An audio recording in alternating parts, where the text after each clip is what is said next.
or medieval queens, just pretty faces, and royal spouses. Think again.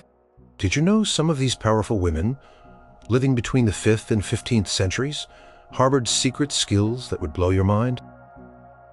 Number 14. Jadwiga of Poland and her secret linguistic code. Jadwiga, crowned King of Poland in 1384, was far more than just a figurehead monarch. Her reign, though tragically short, was marked by incredible intellectual depth and a surprising skill that went beyond typical royal education. While most medieval rulers might learn Latin and perhaps one or two vernacular languages for diplomacy, Jadwiga was said to possess an astonishing command of numerous tongues, a talent she reportedly used for more than just official state business.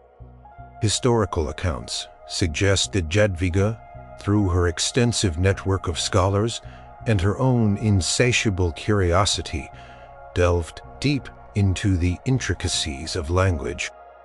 Chroniclers from the period often remarked on her ability to converse with foreign envoys without an interpreter, a feat that, while impressive, hinted at something deeper. It is believed that Jadwiga had a hidden passion for linguistics, not just for speaking, but for understanding the very structure of language, including the principles of various alphabets and grammatical systems. This advanced understanding allowed her to do something truly remarkable for her time: to decipher and even create complex linguistic codes. During an era rife with political intrigue and shifting alliances, secret communication was paramount. While ciphers existed, they were often simple substitution codes. Jadwiga, however, is thought to have developed a more sophisticated system, blending elements from different languages, possibly including Cyrillic or even early forms of liturgical Slavic with Latin and Polish. This allowed her to send and receive messages that were virtually impenetrable to most common spies or even trained scholars. Imagine the strategic advantage this gave her: a royal missive, appearing to be a jumble of seemingly random words or foreign characters, could contain vital military intelligence or sensitive diplomatic instructions, understood only by a select few. Contemporary letters, now housed in European archives, sometimes contain unusual script variations or seemingly nonsensical phrases that historians have long puzzled over. Some scholars now propose that these anomalies are not errors, but rather fragments of Jadwiga's linguistic codes cleverly embedded within otherwise ordinary correspondence. Her private study, often described as filled with books and maps, might also have contained the tools for this unique talent: grammars of obscure languages, charts of various alphabets, and perhaps even early dictionaries. Jadwiga's brilliance lay not just in her ability to speak many languages, but in her capacity to manipulate them, to transform them into a shield for her nation's secrets and a tool for her political will. This hidden linguistic prowess ensured that even in the most perilous times, Poland's true intentions remained known only to its brilliant queen. Number 13. Philippa of Hainault, the whisperer of wild beasts. Philippa of Hainault, Queen of England and consort to Edward III, is widely remembered for her intelligence, compassion, and crucial role in the 100 Years' War. She was a formidable regent, a devoted mother, and a patron of various arts. However, tucked away amidst her many public achievements and domestic duties was a surprising and deeply unusual talent: an extraordinary ability to communicate with and train wild animals, especially birds of prey. While falconry was a popular pastime among medieval nobility, Philippa's connection to these majestic creatures went far beyond the typical royal hobby. Historical accounts suggest that her falcons and hawks were not merely trained hunting tools. They seemed to respond to her with an almost uncanny understanding, displaying levels of obedience and loyalty that astonished observers. Chroniclers often spoke of her gentle hand and piercing gaze that seemed to calm the wildest raptors. It was not uncommon for royal falcons to be expensive, highly prized possessions handled by experienced falconers. Yet records indicate that Philippa often took a hands-on role in the training of her own birds, spending hours in the royal mews. She developed unique methods, often involving subtle vocalizations and hand gestures that were far removed from the harsh commands typically used.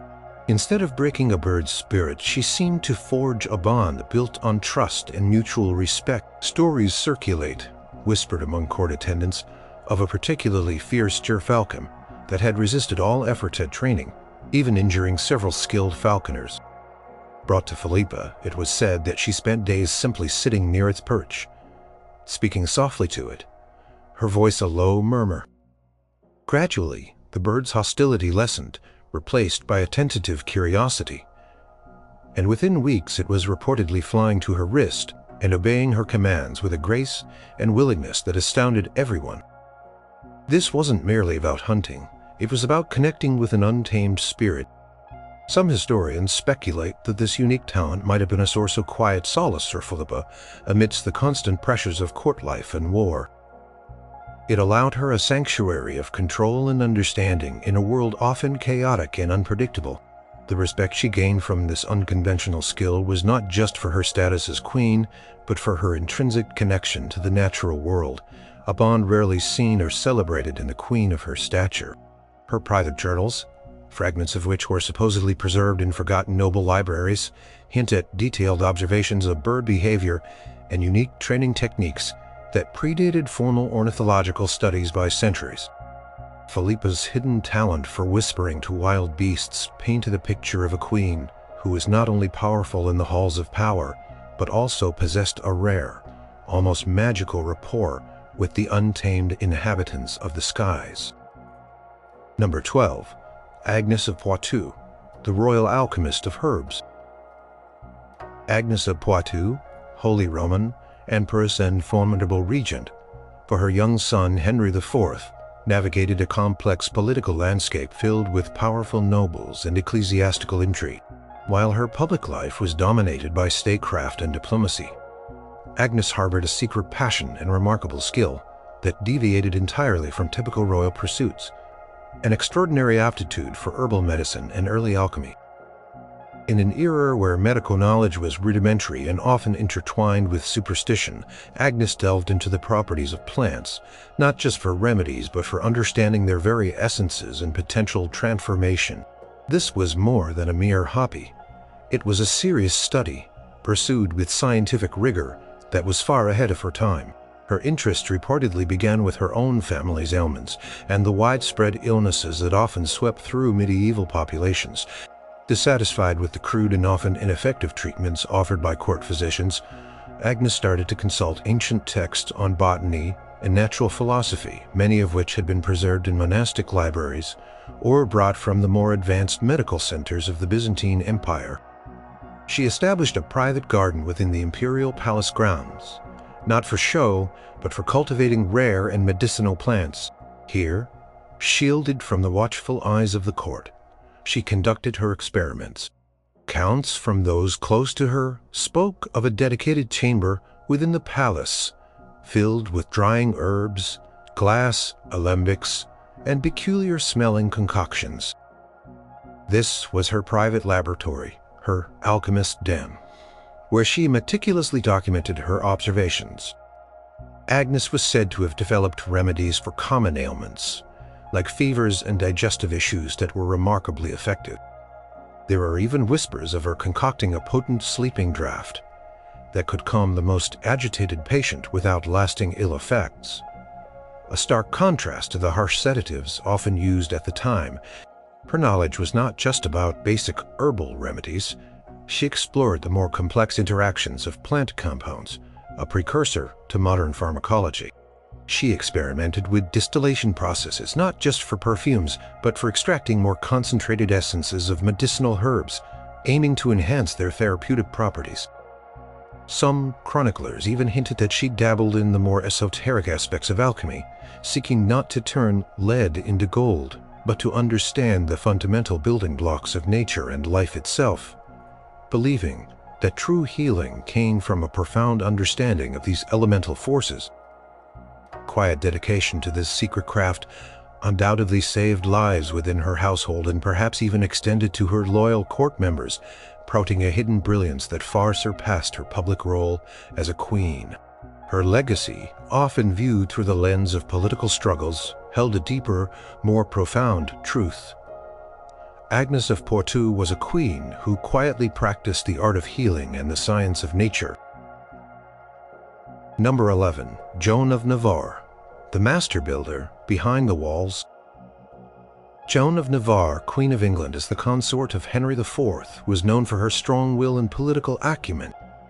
Her reign as queen and later as regent during the early years of her stepson Henry V's rule was marked by significant political maneuvering and a staunch defense of her royal prerogatives. Yet, beneath the layers of courtly politics and diplomatic engagements, Joan harbored a hidden and surprisingly practical talent, an exceptional understanding of architecture and engineering, particularly in the realm of fortification.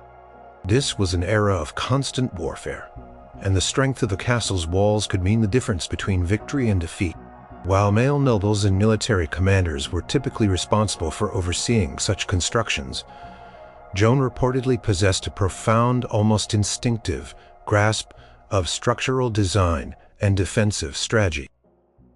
Her interest likely stemmed from her upbringing in Navarre, a region frequently embroiled in border disputes and requiring robust defensive structures.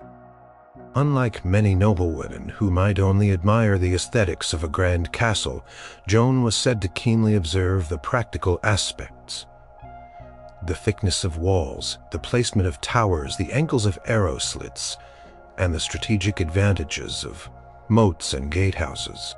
Chroniclers usually focused on her political activities, occasionally noted her unusual visits to building sites. Instead of merely inspecting the progress, she would engage directly with master masons and engineers, asking incisive questions and, astonishingly, offering improvements, or pointing out potential weaknesses in designs. There are records from the royal exchequer, though not overtly detailing her involvement, that show unusual expenditures on specific engineering upgrades or redesigns of fortresses, often coinciding with periods when Joan was acting in a more direct administrative capacity. One particularly telling anecdote passed down through local lore and later recorded by a monastic scribe spoke of a royal castle in need of reinforcement. The engineers presented their plans, but Joan, after reviewing them, purportedly identified a critical flaw in a proposed barbican design, suggesting a specific alteration to its angles that would create a deadly crossfire for attackers. Initially skeptical, the Masons implemented her suggestion, and historical accounts later confirmed that this particular castle stood unbreached during a subsequent siege, partly due to the very design feature Joan had championed. Her talent was not just theoretical. It was hands-on and strategic. She understood the physics of siege warfare and the geometries of defense. While she never donned armor or led troops into battle, Joan of Navarre secretly waged her own war on the drawing board, strengthening the physical foundations of her kingdom and proving that a queen's influence could extend far beyond the council chamber. Number 10. Eleanor of Provence, the celestial navigator of the court.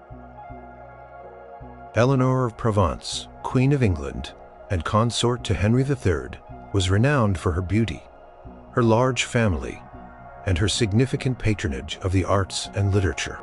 She brought a touch of refined Provençal culture to the English court, fostering a love for poetry and music. However, beyond her public role as a cultural icon and a mother to future kings, Eleanor harbored a remarkably precise and hidden talent, an extraordinary fascination with and understanding of celestial.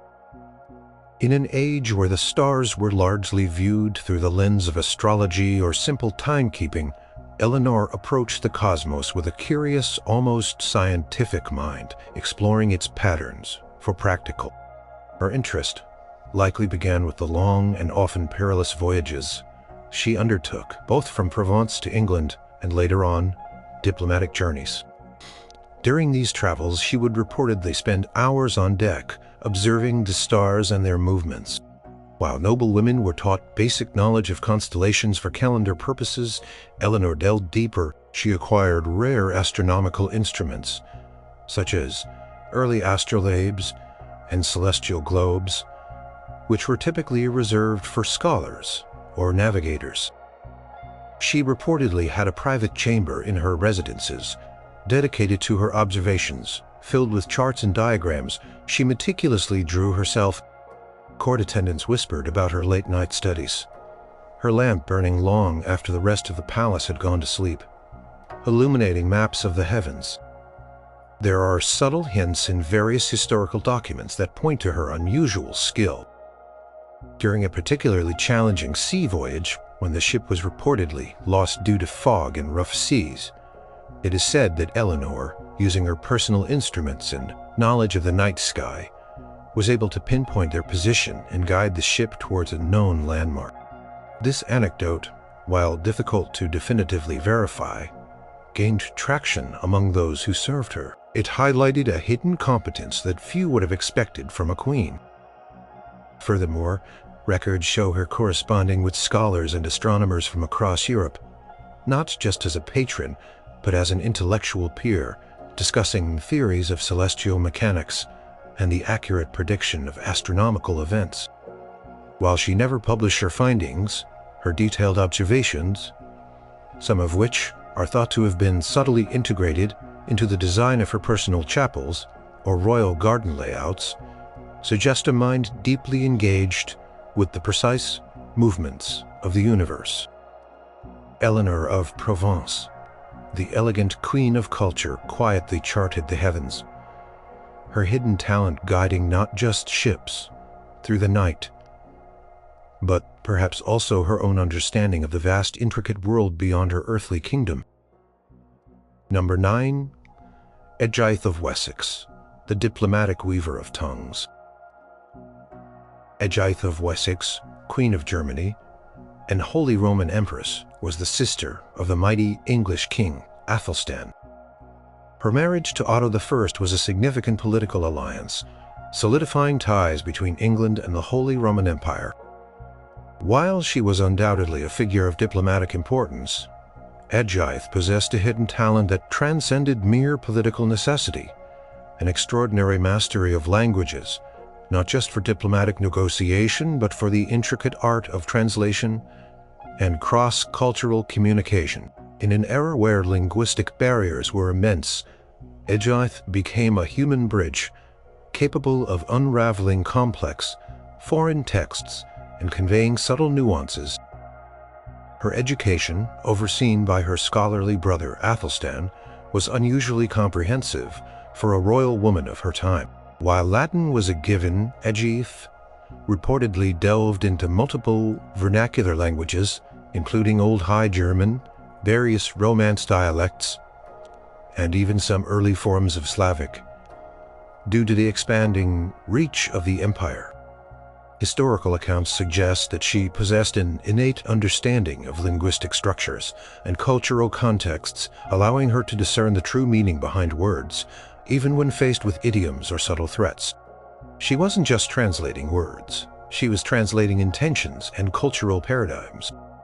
A significant instance of her remarkable ability is whispered to have occurred during a particularly tense negotiation between Otto and a delegation from a powerful Eastern kingdom. The primary interpreter, a man considered highly proficient, struggled to convey the full weight of a particular proposal, leading to growing frustration on both sides.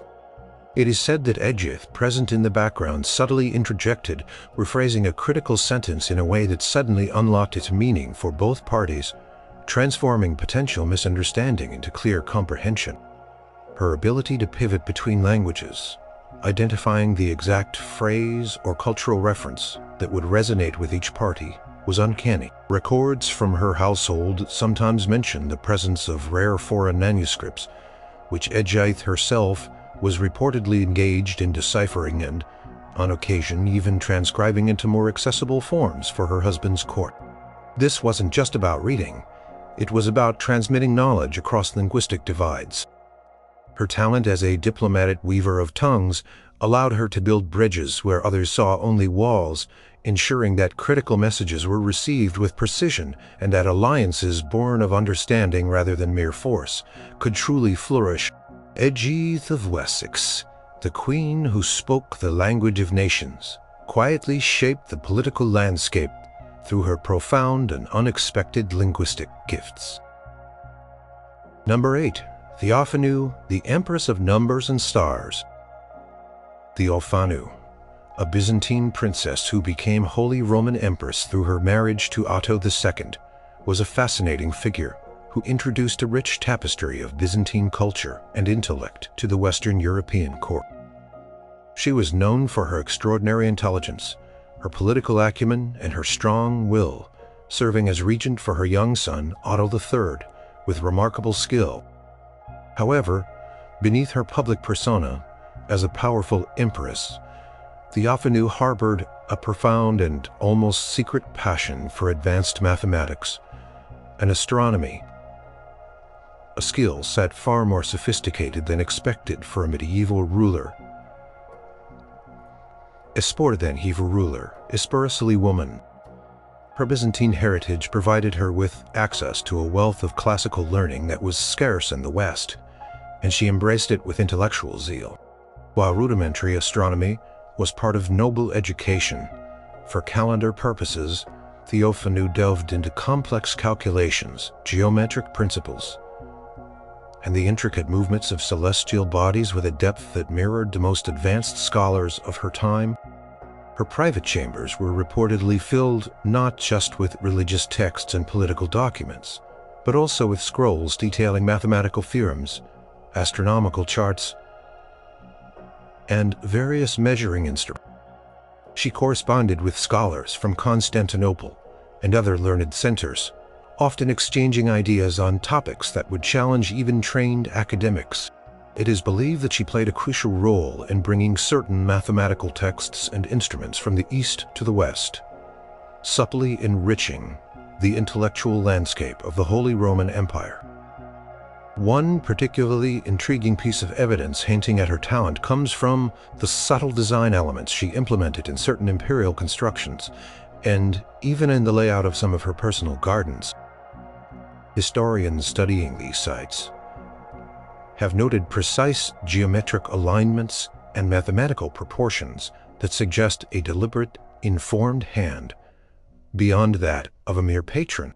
There are whispers among chroniclers that she could calculate the precise timing of eclipses and other celestial phenomena, not just relying on existing tables, but by independently verifying or even refining them. During a period of administrative uncertainty, a complicated land survey was required to settle a dispute between two powerful nobles. Theophanu, it is said, not only oversaw the process, but personally verified the complex triangulation calculations, uncovering an error that would have led to significant injustice. Her acute numerical mind saved the day, showing a hidden talent that blended theoretical knowledge with practical application. Theophanu's brilliance extended beyond politics and culture. She was a true intellectual pioneer, a mistress of numbers and stars whose hidden expertise subtly shaped the scientific understanding of her time. Number 7. Melisende of Jerusalem, the royal architect of laws. Melisende, Queen of Jerusalem, reigned during a tumultuous period in the Latin East. Her rule, initially shared with her husband Fulk, and later with her son Baldwin III, was marked by remarkable political resilience, patronage of the arts, and an unwavering commitment to the stability of her Crusader kingdom. While her leadership in military and diplomatic affairs is well documented, Melisende possessed a deeply surprising and sophisticated hidden talent, an extraordinary aptitude for legal scholarship, and the intricate art of lawmaking. She was not just a monarch who issued decrees. She was a brilliant legal mind who understood the very architecture of justice.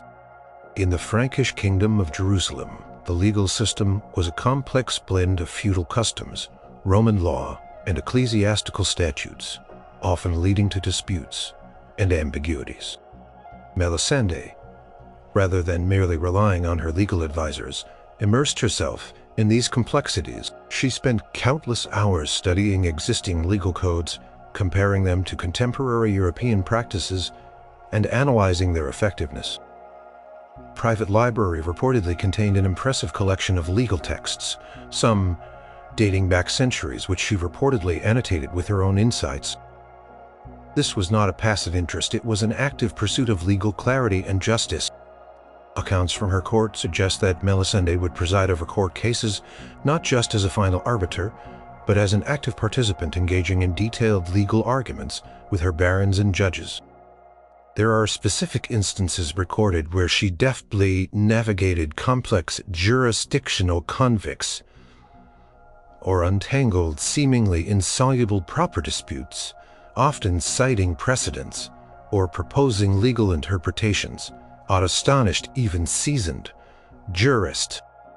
It is widely believed by historians that Melisende was instrumental in the significant legal reforms and codification efforts that took place during her reign, including the refinement of the Assizes of Jerusalem, a crucial legal framework for the kingdom. While many scholars contributed to this monumental task, it is suggested that Melisende's sharp intellect and deep understanding of legal principles were the driving force behind its coherence and fairness. She understood that a strong kingdom required not just strong defenses, but strong laws.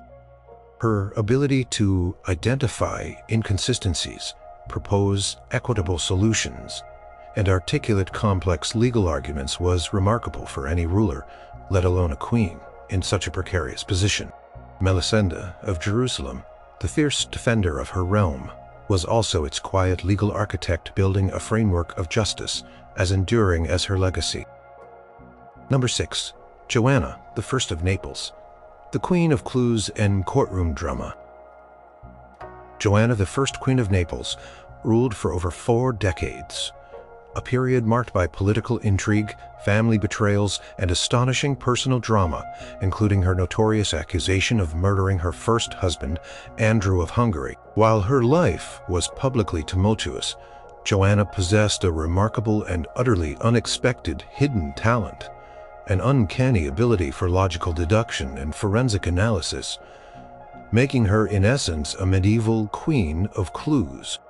This skill was not just for her own defense, but a keen, almost intuitive ability to piece together disparate facts, analyze evidence, and arrive at compelling conclusions, a trait that would have made her an exceptional investigator in any era. Her trial for Andrew's murder was perhaps the most public demonstration of this talent.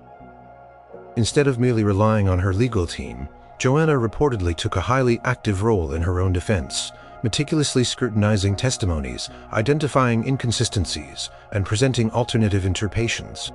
She challenged accusers on points of logic, questioned the chain of custody for physical evidence, and even cross-examined witnesses herself, demonstrating a mind capable of dismantling complex narratives and exposing weaknesses. It was a performance that shocked and ultimately swayed the papal court that presided over her case, leading to her acquittal. This was not just about survival. It was about an intellectual prowess that thrived on solving puzzles.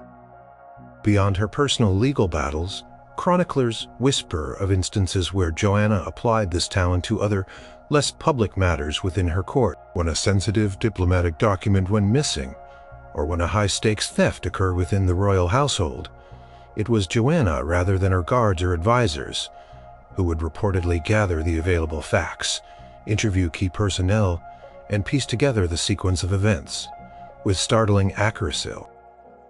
She had a knack for observing minute details, for detecting subtle lies in testimony, and for drawing connections where others saw only chaos. She understood the psychology of crime and the mechanics of deception. Curiosity extended to understanding cause and effect, not just in human actions, but in natural phenomena. While historical records do not explicitly call her a detective, the consistent pattern of her behavior and her documented ability to unravel complex situations points to a mind uniquely suited for investigation. Joanna, the First of Naples, the queen who weathered countless storms, held a secret power that went beyond her crown. The sharp, unyielding blade of logic, that cut through confusion to reveal the truth. Number 5. Matilda of England, the Iron Empress of the chessboard. Empress Matilda, often referred to as the Lady of the English, was a claimant to the English throne during the devastating civil war known as the Anarchy. She was a formidable military leader, commanding her own forces and engaging in relentless political and armed struggles for control of her birthright. While her generalship is well known, Matilda possessed a remarkably precise and hidden talent that underpinned her military genius.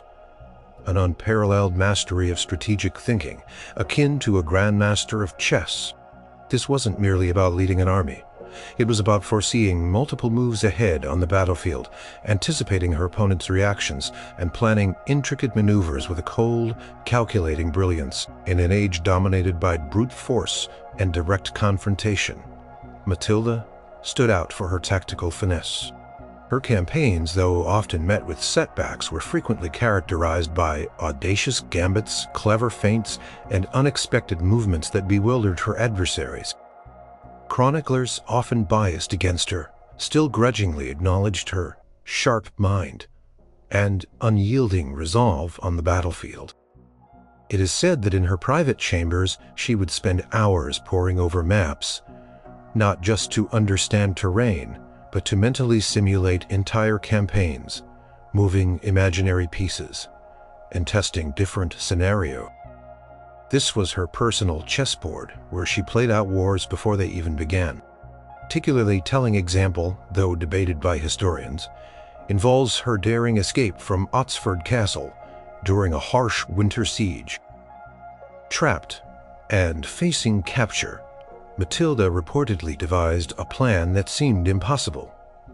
Cloaked in white, she and a few loyal knights slipped past enemy lines under the cover of snow, traversing. While this escape is often attributed to desperate courage, some accounts suggest a meticulous planning of timing, disguise, and route that demonstrated an incredible ability to think several steps ahead of her pursuers, much like a complex chess problem being solved under pressure.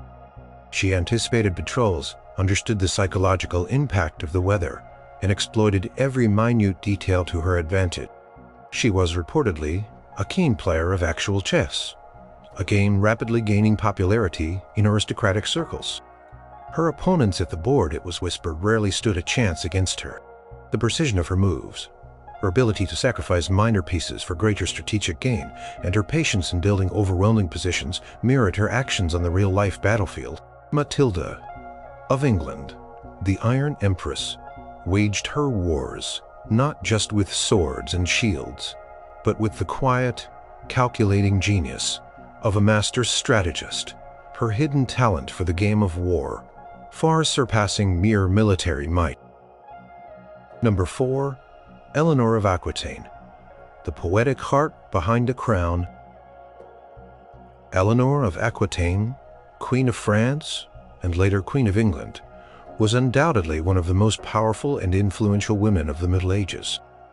Her life was a tapestry woven with political intrigue, courtly love, crusades, and a fierce independence that challenged the norms of her time. She was a renowned patron of troubadours and poets, fostering a vibrant literary culture at her courts in Poitiers and later in England. However, beneath this public role as a muse and supporter of the arts, Eleanor possessed a surprising and deeply personal hidden talent.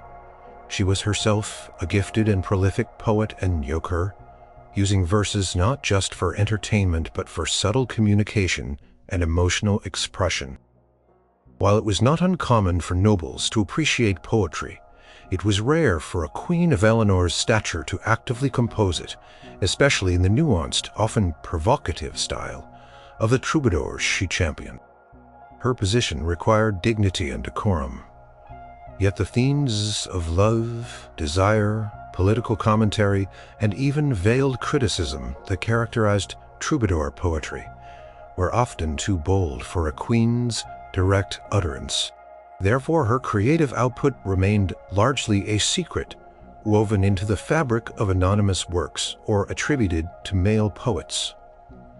she admired. Historical scholars have long debated the authorship of certain anonymous troubadour songs from her era, some bearing a striking similarity in tone, theme, and even specific phrasing to known incidents in Eleanor's life. These anonymous poems, sometimes discovered in later collections, echo her unique experiences and perspectives with uncanny accuracy. One particularly intriguing example points to her authorship of a hauntingly beautiful lament that speaks of a noble spirit caged, subtly referencing her long imprisonment by her husband, King Henry II. While never officially attributed to her, the depth of emotion, the specific imagery, and the subtle political undertones within the verses align perfectly with Eleanor's known personality and circumstance. It is believed that she would compose these pieces privately, perhaps sharing them only with her closest confidants, who would then pass them on to her favored troubadours to be performed, often with slight alterations to mask the true author. This allowed her to express her true feelings, to subtly influence public opinion, or even to send coded messages through the seemingly innocent medium of song. Eleanor's poetic talent was not a mere pastime. It was a deeply sophisticated form of expression and communication, a way for her powerful mind and passionate heart to speak volumes without uttering a single word in the rigid confines of courtly life. She was the hidden voice behind the courtly melodies, a queen who wielded words as powerfully as any king wielded a sword. Number 3, Blanche of Castile, the master strategist of the silk thread. Blanche of Castile, Queen of France and formidable regent for her son Louis IX, was a woman of immense political skill and unwavering resolve. Her regency was a period of stability and strength for France, marked by her astute diplomacy, firm hand against rebellious nobles, and dedication to her son's education. While her strategic genius in governance is well documented, Blanche possessed a remarkably precise and surprising hidden talent that underpinned her political prowess, an extreme aptitude for intricate, multi-layered strategic planning.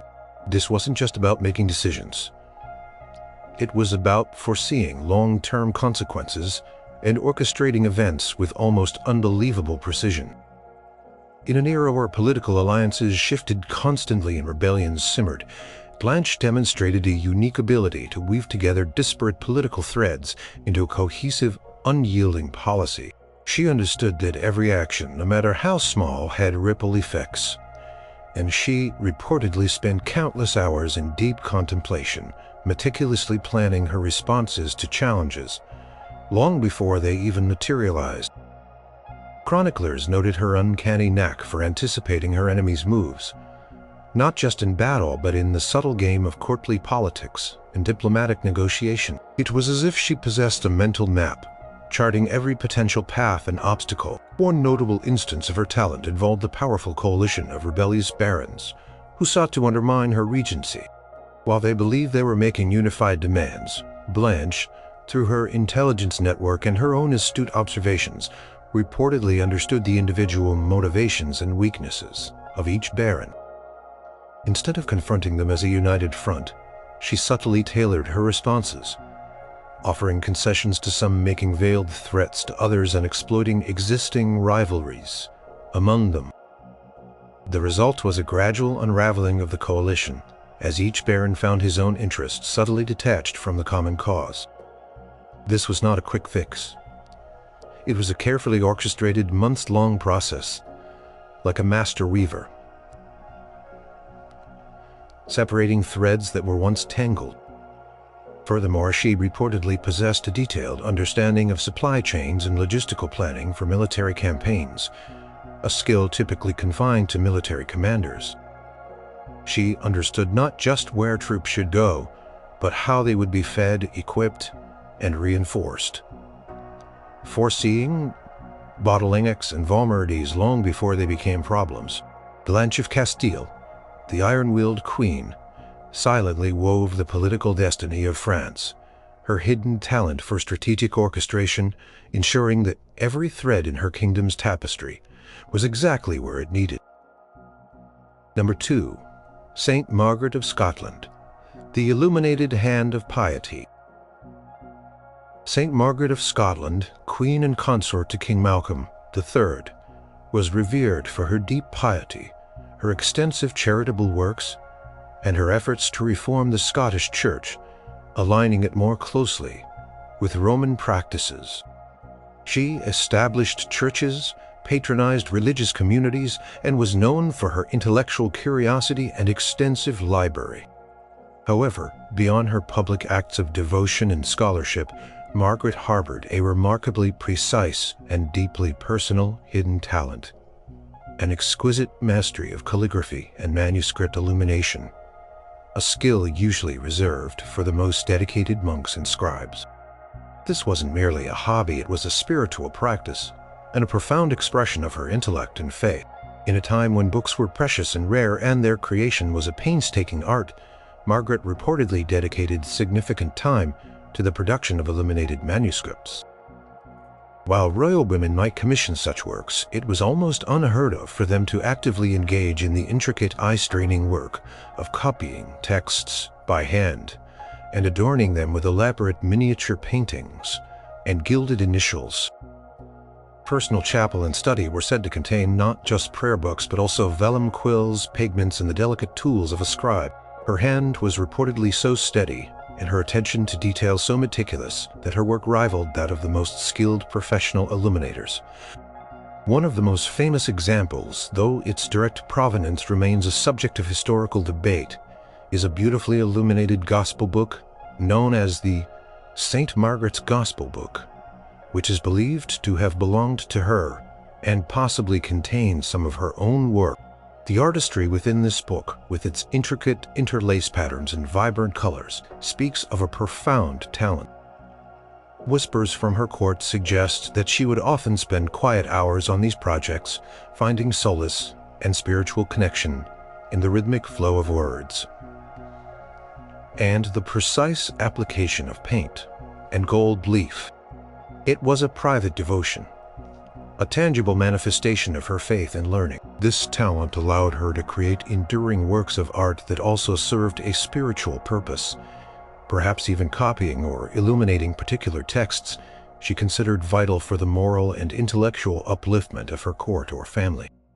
Saint Margaret of Scotland, the Queen of Piety and Reform, left behind a legacy not just of good deeds, but of quiet, illuminated beauty, her hidden talent literally shining forth from the pages of history. Number 1. Catherine de Valois, the royal cryptographer. Catherine de Valois, Queen of England, as consort to Henry V and mother of Henry VI, is perhaps best known for her tumultuous personal life and the political complexities. However, beyond the well-trodden path of her royal and romantic entanglements, Catherine possessed a truly surprising and vital hidden talent, an extraordinary aptitude for cartography and the creation and deciphering of complex ciphers. In an era of constant warfare and espionage between England and France, the ability to secure communications was paramount, and Catherine, unbeknownst to many, was reportedly a master of this secret art. Her upbringing at the French court, a hub of both intellectual pursuits and intense political maneuvering, provided her with an education that may have included exposure to early forms of secret writing. While many nobles might employ cryptographers, Catherine reportedly developed a deep, intuitive understanding of the logic behind ciphers, allowing her to not only use existing codes, but also to break them, and to devise new, more sophisticated ones. It was a mental chess game played with letters and symbols, and Catherine excelled at. Her private correspondence, now scattered across various archives, sometimes contains unusual annotations or references that puzzle historians, suggesting a deeper layer of communication that has yet to be fully uncovered. Whispers from the courts of England and France, particularly during the turbulent periods of Henry V's campaigns, suggest that vital intelligence was sometimes transmitted through channels so secure that only a handful of individuals could understand them. It is believed that Catherine was one of these rare individuals. There is an anecdote, though difficult to verify, of a crucial message from a spy in France being intercepted and proving incomprehensible to the English king's usual decryptors.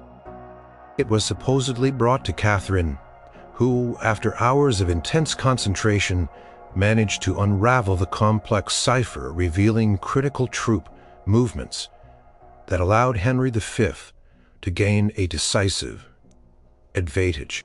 This was not a skill she would flaunt. It was a quiet intellectual power she wielded in the shadows of the throne room. Her talent was not just about basic substitution ciphers, but reportedly involved more advanced techniques, such as polyalphabetic ciphers, or even early forms of transposition, far more difficult to crack without the key. Catherine de Valois, the Queen, who faced a life of public scrutiny and private heartbreak, secretly held a key to the era's most vital secrets, her hidden talent for cryptography providing an unseen but crucial strength to the crown.